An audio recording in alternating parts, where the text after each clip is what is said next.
What Okay. the cops currently do.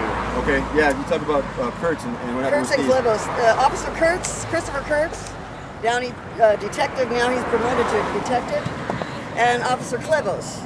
Officer Kurtz was the responding officer with Clevos, you know, his backup unit or whatever. He emptied a clip, 8 rounds into my brother. My brother surrendered. He was going down to his knees. The autopsy and ballistics report showed that he was shot in a downward position. His face was blown off. They had to do plastic surgery to have, you know, open casket. It was, you know, for my mother's sake. We're so sorry. The cops never, ever said I'm sorry to my mother. Not to this day. Nothing. That's just Not an ridiculous. apology. Nothing. Just like in United's case. And he had no gun on him. No. He did have an object. An object, but not a gun. Not something that would. It was not a gun, you know, and it was not a weapon. But they're, you know, of course they're trying to say it was a weapon, and they're trying to say that he came at them with it. But we, you know, there's no way that it happened this way. My brother, if you knew him, you know, he was a combat veteran. He's picked up body parts in the field in war. He came back unscathed, and he can't walk that street, you know, just down the street from our house. You know, it's. He received a Medal of Honor, or not the Medal of Honor, but he received a commendation. Sergeant Tina Time, she was the first Samoan American killed in active duty. There was an accident, and the vehicle she was riding in exploded, and nobody would go get her body to send home to her parents because it was in a high fire zone. Steve was the kind of guy that he would always do that. He would do the thing that nobody else would do. So he went over the hill and he got her body and he brought it back, and so that her parents would have someone to bury. And it never, you know, it never got over it. When he came back, you know, there wasn't any flags, any banners for him. He was forgotten, and he went back into the street because that was the only place where he could find comfort. And you know, nobody cared about him when he came back. He came back early.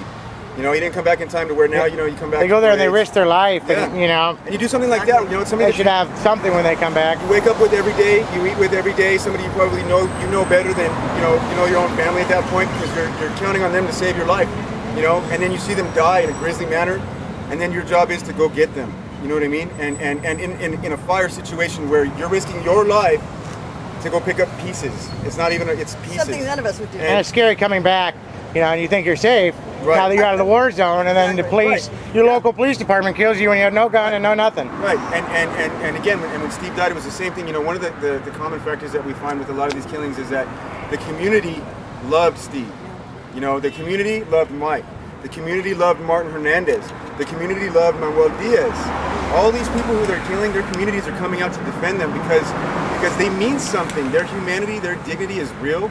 And it's invisible to the police officers who kill them, but it's so real for us, something we can never forget, you know. And I think that's one of the common bonds that we all have as surviving families and friends, is that, you know, I know what Mikey was. I know what kind of a man he was. I know what kind of a father he was. I saw it every day of my life, and no one can ever change my mind. And I know who they killed. I know who they murdered, and I know what they stole from this family, and they deserve to be accountable for that. Same thing goes with Steve. Who was the police officer that killed Steve? Officer Kurtz and Clevos. Christoph Kurtz And Clevos. and Clevos, Yeah, I don't know. you know his first name. We have a difficult time getting the names of some of these officers. Well, we're gonna try to do what we can with that, because we got some pretty good resources legal, for right? getting cops. Isn't there a law that you're allowed to have those names, but they just do their best to suppress them? Oh yeah. But So, the yeah. chief of police, Chief Estevez, is, you know, he's the one that's allowing this to happen over and over. He's not stopping or changing the policies. You know, when Steven was murdered, he could have stepped up. Yeah. He could have stepped up and said, hey, I'm going to retrain my officers. Let me make a good example out of this city. Because No, this they're is a just beautiful bullies. city. They cover each other Yes, they do. This is a beautiful city. like a gang. It is. Only, It is. you know. It is. It's a It's gang responding with- to what with you think badges. of as gang violence with gang Are the violence. police Exactly. officers still working? Yes, promoted. Promoted. And in your Steve case, Gilley, Officer Steve Gilley, was just reinstated, I believe, a little over a month ago. He had been off the street it's been 9 months since Mike was murdered. So, you know, it's at least 6 months he was off the street. And we're hoping that, you know, that they're going to fire him as soon as the DA decides to prosecute. You know, the case is still before the DA. It's been 9 months. We're really, they're kind of dragging their feet, and It's gonna be a we're while. wondering what's going on, you know. But honestly, you know, the DA's never ever prosecuted a cop for murder under the color of authority. So, you know, we're not holding our breath. Yeah. We're ready for what comes after that. Well, like I said, we're trying to get the word out and reach as many people as we can because it's all about people, you know. Yeah. You got people, things will change. Yeah. Yes. You know. That's what we're out here. Transformation. That's And right. so every weekend on Saturday, From we're 2 out to here 4. at 2 to 4 That's right.